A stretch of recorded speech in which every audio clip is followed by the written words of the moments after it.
Welcome dear rockers. Movie की शुरुआत में हमें सूरा नाम के एक ऑटो ड्राइवर को दिखाया जाता है जो एक चाय की दुकान पर चाय पी रहा है। तभी वहाँ पर सूरा की माँ आती है और सूरा से कहती है कि तुम सुबह जल्दी चले जाते हो और रात को बहुत देर से आते हो। घर में राशन है या नहीं इससे तुम्हें कोई फर्क नहीं पड़ता ना। तुमने अब तक राशिद पर अपना बहुत वक्त गंवा दिया है, लेकिन फिर भी अभी तक उसने तुम्हारा वीजा का काम किया ही नहीं। ये सभी बातें सुनकर सूरा का तो मूड ही खराब हो जाता है और वो वहाँ से चल देता है। अगले सीन में हमें कॉलेज के कुछ स्टूडेंट्स को दिखाया जाता है जो म्यूजिक प्रोग्राम की तैयारी कर रहे हैं। तभी वहाँ पर एक लड़की आकर लड़कों को बताती है कि नाइला गाना गाने के लिए नहीं आ सकती क्योंकि उसके पेरेंट्स ने उसको घर से निकलने के लिए मना कर दिया है। इसके बाद हमें नाइला को दिखाया जाता है जो अपने घर पर है और किसी से मैसेज पर बात कर रही है। तभी उसकी माँ वहाँ पर आती है और उसका मोबाइल लेकर उसको कहती है कि तुम्हारे पिता ने तुम्हें एक लड़के के साथ बाइक पर घूमते हुए देखा, तुम्हें अब भी चैन नहीं आया, तुम्हारी अकल ठिकाने नहीं आई। नायला की माँ जाकर फिर नायला का फोन उसके पिता को दे देती है। यहाँ हमें पता चलता है कि नायला का बाप और कोई नहीं बल्कि राशिद है। जी हाँ, वही राशिद, सूरा का दोस्त। राशिद नायला को कहता है कि तुम्हारी इन्हीं हरकतों की वजह से हमने तुम्हारी सगाई फिक्स कर दी है और आज के बाद तुम किसी से भी इस तरह मैसेज या फिर फोन पर बात नहीं करोगी। इसके बाद हमें मनोहर को दिखाया जाता है जो एक शूटिंग लोकेशन पर पहुंचकर सुपरस्टार प्रेमलाल से मिलने आया हुआ है, लेकिन प्रेमलाल वहां पर नहीं होता, जिस वजह से मनोहर शूटिंग लोकेशन से जाने लगता है। दरअसल मनोहर एक मूवी डायरेक्टर है जिसने अपने जमाने में बहुत हिट मूवीज दी हैं, लेकिन उसकी एक मूवी की शूटिंग के दौरान एक हादसे में मूवी की हीरोइन की डेथ हो गई थी, जिस वजह से उसने उस मूवी के बाद किसी भी मूवी को डायरेक्ट नहीं किया। लेकिन अब वो जल्दी एक नए प्रोजेक्ट पर काम शुरू करने वाला है। जब मनोहर वहां से बाहर निकलता है तो वहां उसको सूरा का ऑटो खड़ा मिलता है। फिर वो ऑटो में बैठकर उसे जहां जाना होता है वहां के लिए निकल जाता है। रास्ते में सूरा और मनोहर के बीच ढेर सारी बातें होती है और इसी के साथ मनोहर का स्टॉप भी आ जाता है। फिर मनोहर उतरता है और तभी उसको एक कॉल आता है जिस वजह से मनोहर अपने बैग को ऑटो में ही भूल जाता है। फिर हमें सूरा को दिखाया जाता है, उसके ऑटो में सब्जियां भर दी जाती है जिस वजह से मनोहर के बैग नीचे ही दब जाता है। अब दूसरी तरफ मनोहर अपने बैग के लिए बहुत परेशान है कि यार वो छूटा कहाँ, लगता है वो ऑटो में छूट गया। फिर वो ऑटो वाले को सूरा का हुलिया बताकर उसके बारे में पूछ रहा होता है, लेकिन किसी भी ऑटो वाले को सूरा के बारे में पता नहीं होता, इसलिए ऑटो वाले उसे ट्रैफिक पुलिस से मिलने के लिए कहते हैं। और अब मनोहर एसआई सुभाष को फोन करता है और उसे सारी बातें बताता है। मनोहर और सुभाष दोनों एक दूसरे को पहले से जानते हैं, शायद उन्होंने साथ में फिल्मों में काम किया होगा। सुभाष मनोहर से कहता है कि तुम्हें तुम्हारा बैग मिल जाएगा, तुम टेंशन मत लो। फिर रात को हमें मनोहर को दिखाया जाता है जो अपने होटल रूम में है और उसे नीचे कोई मिलने के लिए आया हुआ है। नीचे जाने के बाद हमें पता चलता है कि उससे मिलने आया शख्स एक बहुत बड़ा प्रोड्यूसर है जो अभी कंगाली से गुजर रहा है, इसलिए वो मनोहर के साथ फिल्म करना चाहता है जिसमें वो प्रेमलाल को हीरो लेने वाला है। दूसरी तरफ सूरा उस दुकान में पहुंच जाता है जहां पर राशिद और उसके दोस्त शराब पीने के लिए बैठे होते हैं, लेकिन ऑटो से उतरते वक्त उसे मनोहर का बैग दिख जाता है जिसके अंदर जरूरी कागजात होते हैं। सूरा उस बैग को अपने साथ दुकान में लेके जाता है। दुकान में जाने के बाद राशिद सूरा से पूछता है कि इस बैग में आखिर है क्या, तो फिर सूरा जो कुछ भी हुआ होता है उस सबको राशिद को बता देता है। जब सूरा का दोस्त उस बैग को चेक करता है तो उसमें सिर्फ कुछ कागजात मिलते हैं। अब सब मिलकर शराब पी रहे होते हैं। अब घर पर राशिद के न होने की वजह से उसकी पत्नी नाइला को कहती है कि राशिद को कॉल करो, लेकिन राशिद ने जानबूझकर अपना फोन घर पर ही छोड़ दिया होता है ताकि वो डिस्टर्ब ना हो। और जब शराब खत्म हो जाती है तो राशिद के एक एक करके सभी दोस्त वहां से चले जाते हैं, लेकिन राशिद को अभी भी और शराब पीनी है और वो वहां से सीधे शराब की दुकान में चले जाते हैं। शराब की दुकान के आने के पास राशिद सूरा को शराब लेने के लिए दुकान पर भेज देता है और खुद ऑटो के पास खड़ा होता है। तभी उसे बस स्टैंड के पास खड़ी एक औरत दिखाई देती है। राशिद सूरा से कहता है कि तू उस औरत को अपने साथ चलने के लिए बोल। पर जब सूरा उस औरत के पास जाता है तो पहले तो वो उसे पूछने के लिए डरता है, लेकिन जब वो हिम्मत करके पूछता है तो वो औरत भी आने के लिए मान जाती है, जिससे हमें पता चलता है कि ये औरत एक प्रोस्टिट्यूट एंड कैरेक्टरलेस लड़की है। अब वो औरत, सूरा और राशिद तीनों ऑटो में होटल रूम ढूंढने के लिए निकल जाते हैं, लेकिन उन्हें कोई भी होटल रूम खाली नहीं मिलता, इसलिए वो राशिद की दुकान पर ही आ जाते हैं जो कि राशिद के घर के पास ही होती है। बहुत रात हो जाती है और इस वजह से आसपास की सभी दुकानें भी बंद हो जाती हैं। अब तीनों इस दुकान में घुस जाते हैं। तभी वो औरत सूरा से कहती है कि मेरे लिए आते हुए होटल से कुछ खाना लेकर आओ, और सूरा खाना खाने के लिए चला जाता है। और यहीं से असली मूवी शुरू होती है, क्योंकि जाते वक्त सूरा उस शटर को बाहर से लॉक करके चला जाता है ताकि कोई शटर को बाहर से खोलकर राशिद और उस औरत को देख न ले। अब कुछ देर बाद अंदर उस औरत को एक कॉल आता है जिस वजह से वो फोन पर जोर जोर से चिल्लाने लग जाती है। तभी बाहर से कोई शटर को ठोकने लगता है। इस वजह से राशिद डर जाता है कि शायद कोई उसे पहचानने वाला बाहर खड़ा है, शायद उसका घर का ही कोई सदस्य बाहर खड़ा है। लेकिन जब वो शटर से झांक कर देखता है तो वहाँ पर एक शराबी दिखाई देता है। अब कुछ देर के बाद वो शराबी भी वहाँ से चला जाता है। अंदर वो औरत शराब पीने के बाद राशिद से पैसों के बारे में पूछती है तो राशिद उसे पैसे दे देता है, लेकिन राशिद को उसके साथ कुछ भी करने का बिल्कुल मूड नहीं होता, क्योंकि उसकी दुकान उसके घर के पास ही होती है और उसे डर होता है कि कहीं उसके घर वाले यहाँ कर पता न लगा ले। दूसरी तरफ हमें सूरा को दिखाया जाता है जो कि खाना लाने के लिए एक ढाबे पर जाता है। तभी उसकी नजर मनोहर पर पड़ती है जो उस ढाबे पर उस प्रोड्यूसर के साथ खाना खा रहा होता है। सूरा मनोहर के पास जाकर कहता है कि सर आपका बैग तो मेरे पास ही है। जब मनोहर उस बैग को सूरा से वापस मांगता है तो सूरा कहता है कि इस वक्त तो बैग मेरे पास नहीं है, मैं आपको बैग कल वापस कर दूंगा। लेकिन मनोहर कहता है कि मुझे उस बैग की अभी बहुत जरूरत है, इसलिए सूरा भी मान जाता है। लेकिन वो मनोहर से कहता है कि सर मैं आपका बैग लाकर अभी दूंगा, लेकिन इतने समय तक आपको मेरे ऑटो में ही बैठना होगा। मनोहर भी इसके लिए मान जाता है। फिर बैग मिलने की खुशी में प्रोड्यूसर सूरा और मनोहर दोनों से शराब पीने के लिए कहता है। पहले तो सूरा शराब पीने के लिए मना कर देता है, लेकिन मनोहर और प्रोड्यूसर के कहने पर वो शराब पीने के लिए मान जाता है और शराब पी ही लेता है। अब खाना लेकर सूरा और मनोहर उस बैग को लेने राशिद की दुकान पर निकल जाते हैं। तभी रास्ते में उन्हें पुलिस पकड़ लेती है और सूरा को शराब पीकर गाड़ी चलाने के जुर्म में कस्बा पुलिस स्टेशन लेके जाते हैं। सूरा के साथ साथ मनोहर भी उस पुलिस स्टेशन में चला जाता है क्योंकि मनोहर को सूरा से वो बैग जो वापस लेना होता है। कस्बा पुलिस स्टेशन आने के बाद मनोहर एसआई सुभाष को फोन लगाने की कोशिश करता है जो कि उसका दोस्त है और उसी पुलिस स्टेशन का इंचार्ज भी है। लेकिन वहाँ का एक पुलिस वाला मनोहर को बताता है कि ड्यूटी खत्म होने के बाद एसआई सुभाष किसी का भी फोन नहीं उठाता। इसका मतलब है कि अब सूरा को यहाँ से निकलने के लिए सुबह तक रुकना ही होगा। और दूसरी तरफ राशिद उस औरत के साथ उस दुकान में कैद है जिसका शटर बाहर से सूरा ने लॉक कर दिया है। सूरा को राशिद की भी चिंता हो रही होती है कि वो अंदर फंस गया, इसलिए वो राशिद के फोन पर कॉल लगाकर ये बताता है कि मुझे पुलिस वालों ने पकड़ लिया है और मैंने शटर को बाहर से लॉक कर दिया है। अब तुम उस औरत के साथ उस दुकान से बाहर कैसे निकलोगे? अब जैसे ही सूरा इसके बाद कुछ कहता है तभी सामने से कोई फोन काट देता है। तब सूरा को पता चलता है कि जिससे वो अब तक बात कर रहा था वो राशिद नहीं बल्कि कोई और ही है, क्योंकि राशिद तो अपना फोन घर पर भूल आया था। अब इससे तो सूरा और भी डर चुका है। दूसरी तरफ हमें राशिद को दिखाया जाता है जो कि बहुत बेचैन है और रास्ते से हर आने जाने वाली गाड़ी की आहट सुनकर बार बार शटर की तरफ भागकर आता है और देखता है कि कहीं सूरा आया तो नहीं। अब यहाँ सूरा राशिद के बारे में मनोहर को सब कुछ बता देता है और मनोहर भी उसको दिलासा देने की जगह और भी डरा देता है कि कल तुम्हारी न्यूज टीवी में आएगी। सुबह होने के बाद एसआई सुभाष सूरा और मनोहर दोनों को वहां से छुड़ाकर अपने साथ लेके जाता है और सूरा को अपनी ऑटो वापस मिल जाती है। सूरा मनोहर को उसके होटल रूम में वापस छोड़ देता है। मनोहर सूरा से कहता है कि तुम मेरे बैग को वापस ला कर आओ। तभी वो कहता है कि अगर मैं इस वक्त दुकान को खोलूंगा तो पास के लोगों को पता चल जाएगा कि राशिद उस दुकान में एक औरत के साथ रात भर था। इसलिए मनोहर सूरा को एक आइडिया देता है कि तुम अपने ऑटो से नहीं बल्कि बस से उस दुकान के पास जाओ और वहाँ की चेकिंग करो कि वहाँ के हालात क्या हैं। अब ये सब सुनकर सूरा मनोहर के अनुसार ही वो काम करता है। फिर हमें दुकान के अंदर दिखाया जाता है जहाँ पर वो औरत राशिद से कहती है कि तुम्हारा वो आदमी कब आएगा, अब तो सुबह भी हो गई, मुझे यहाँ से जाना है। और वहाँ से निकलने की कोशिश वो करती रहती है और जोर जोर से चिल्लाने लगती है, लेकिन राशिद उसको रोकने की कोशिश करता है।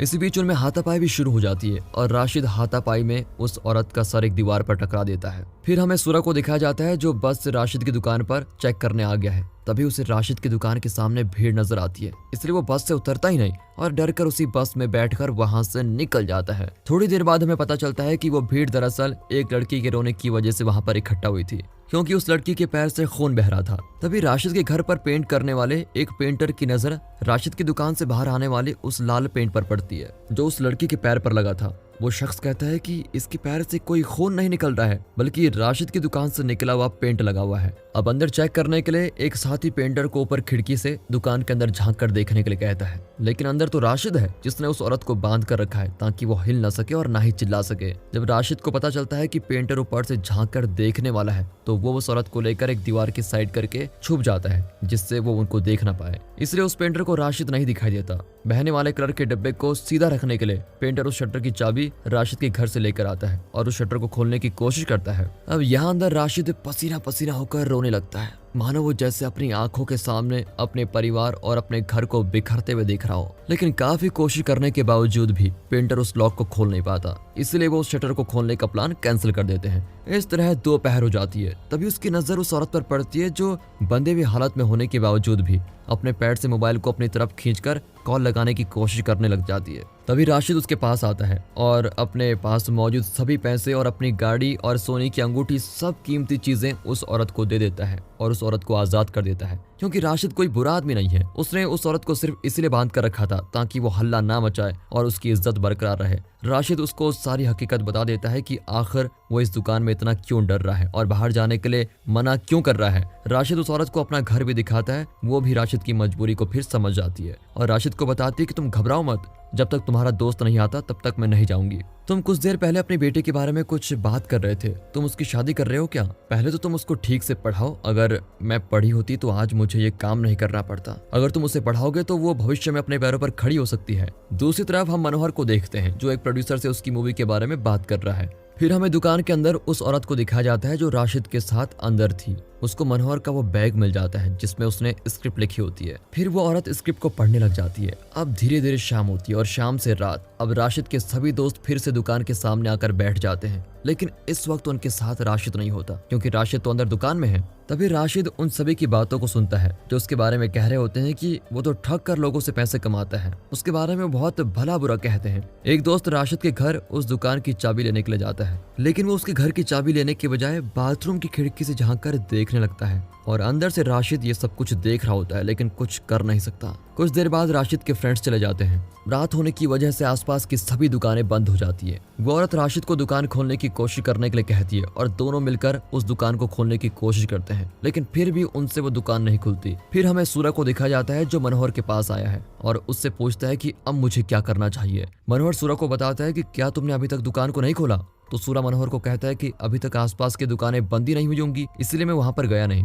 फिर मनोहर सूरा को डांटते हुए अंदाज में कहता है कि तुम जल्दी जाकर उस दुकान को खोलो, अभी 10:30 हो चुके हैं और सभी दुकानें बंद हो चुकी हैं। सूरा फिर उस दुकान को खोलने के लिए चला जाता है। अब यहाँ राशिद निराश होकर बैठा हुआ है। तभी वो औरत राशिद की सभी चीजें वापस करके उसे दिलासा देने की कोशिश करती है। तभी बाहर से ताला खुलता है और दुकान के स्लाइडर लॉक को भी खोल दिया जाता है। राशिद दुकान को खोलते हुए देखकर उस औरत के सभी कपड़े और सामान को इकट्ठा करके उस औरत को वापस जाने के लिए कहता है। तभी वो औरत राशिद से कहती है कि मैं तो यहाँ से चले जाऊंगी, लेकिन तुम इन फटे कपड़ों में बाहर कैसे जाओगे? इसलिए औरत राशिद को एक गुलाब के फूलों की डिजाइन वाली शर्ट दे देती है। दरअसल ये शर्ट वो किसी खास इंसान के लिए लाई थी। जाते वक्त राशिद उस औरत को उसका नाम पूछता है, लेकिन वो औरत राशिद को बताती है कि हमारे धंधे में हर रोज नाम बदलते रहते हैं, अगर तुम चाहो तो मुझे सोना कह सकते हो क्योंकि मेरा दिल सोने की तरह है। और वो औरत वहाँ से फिर चले जाती है। कुछ देर बाद सूरा फिर से राशिद की दुकान पर आता है जहाँ पर राशिद अकेले बैठा हुआ है। राशिद सूरा से पूछता है कि तुम दुकान खोलकर कहाँ चले गए थे? सूरा फिर राशिद को कहता है कि मैंने दुकान नहीं खोली थी, बल्कि मैं खुद ही तुम्हें ये पूछने वाला था कि दुकान को किसने खोला। ये सुनकर तो राशिद हक्का बक्का हो जाता है कि तो दुकान खोली किसने?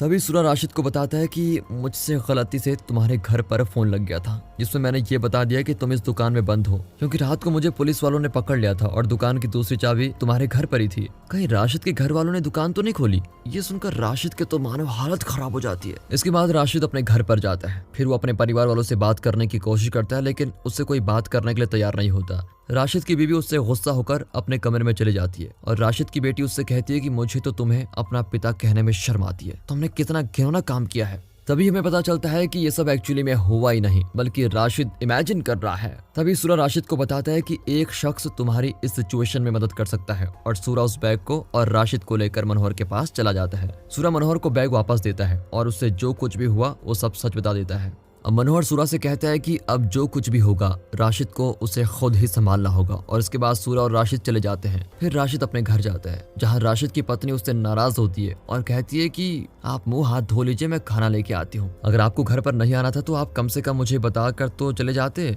फिर राशिद की छोटी बेटी उससे कहती है कि आपने ये कैसी शर्ट पहनी पापा? और फिर राशिद अपने कमरे में चला जाता है। तभी राशिद के फोन पर नायला के दोस्त का कॉल आता है जो उसे सिंगिंग कंपटीशन में सिलेक्ट होने के लिए बधाई देता है। वो फिर फोन रख देता है। फिर नायला राशिद के कमरे में जाने लगती है। तभी नायला राशिद को कहती है कि मैंने आपके बारे में किसी को कुछ भी नहीं बताया क्योंकि मुझे पता है कि आप एक बहुत अच्छे इंसान हैं। इस बात से राशिद बहुत भावुक हो जाता है। नायला कहती है कि पापा मैं आगे पढ़ना चाहती हूँ, मेरे दोस्त भी आगे पढ़ रहे हैं, आप मेरी फिक्र मत कीजिए, मैं आपको कभी धोखा नहीं दूंगी। अपनी बेटी की इन बातों को सुनकर राशिद का तो मन भर आता है। रात को राशिद अपनी पत्नी से कहता है कि मैं सोच रहा हूँ हम नैला की शादी को रोक देते हैं और उसको आगे पढ़ने दे ताकि वो आगे जाकर अपने पैरों पर खड़ी हो सके और एक अच्छा भविष्य बना सके। अगले दिन हमें मनोहर को दिखाया जाता है जो किसी का इंतजार कर रहा है। तभी एक ऑटो उसके सामने आकर रुकता है और उस ऑटो से वही औरत निकलती है जो राशिद के साथ दुकान में बंद थी। दरअसल ये औरत मनोहर की पत्नी है और मनोहर के खराब कंडीशन की वजह से उसे ये सब काम करना पड़ता है। ओह ये तो स्कैम हो गया।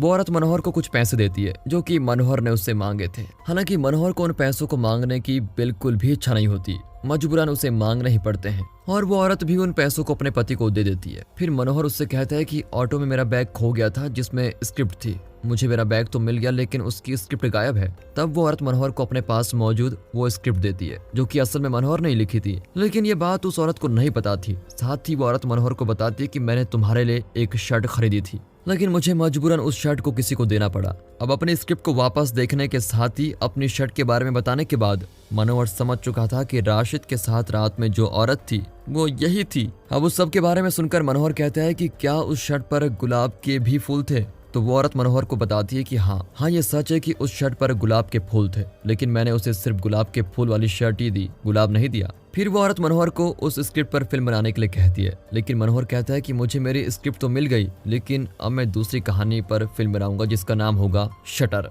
यहाँ से हमें पता चलता है कि मनोहर अब राशिद, सूरा और उस औरत यानी कि उसकी पत्नी, इन सब के साथ हुए हादसे पर एक फिल्म बनाने वाला है। और इसी फनी मोमेंट के साथ इस मूवी का दी एंड। बाकी दोस्तों स्टोरी कैसे लगी कमेंट करके जरूर बताइएगा। मिलते हैं अगली वीडियो में, तब तक के लिए गुड बाय, अपना ख्याल रखिए and finally thanks for watching.